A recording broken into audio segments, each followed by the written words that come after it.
Irailaren 7an Donostiako Miramar jauregian Euskal Herriko Unibertsitateko udako ikastaroen baitan Molak legea, Kontseilu Konstituzionalaren ebazpena eta bere ondorioak izenburua duen jardunaldia antolatuko da.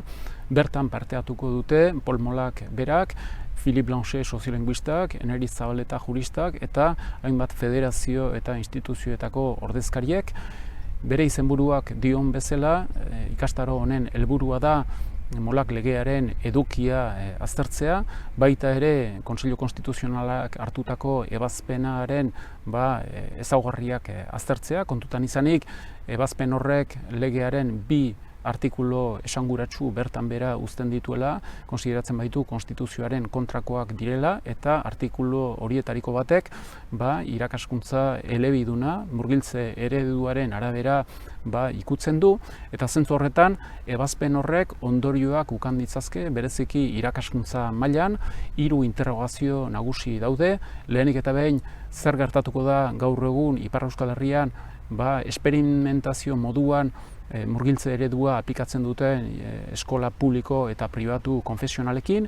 Era berean, zer gertatuko da gaur egun kontutan izanik hainbat herrik sekzio horiek sortzeko eskaera luzatu diotela Hezkuntza Nazionalari, zer gertatu daiteke eskakizun horiekin.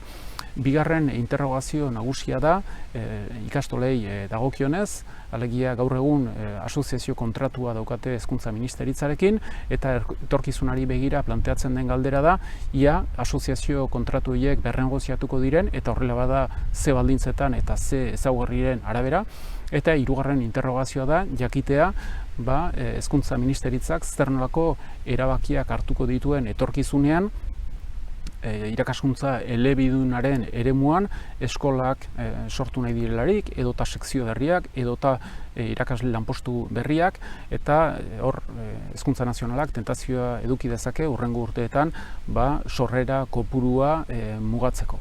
Beraz, arrazoi guzti horiengatik eta kontutan izanik horrek ondorio zuzenak izango dituela euskararen bilakaeran, bai ezagutzan, bai praktikan eta baita transmisioan ere, kontutan izanik irakaskuntza dela transmisioaren eredu eta bektore nagusi, gonbidatzen zaituztet udako ikastaroetara parte hartzera eta inskribatzeko aukera daukazute Euskal Herriko Unibertsitateko udako ikastaroen web orrian.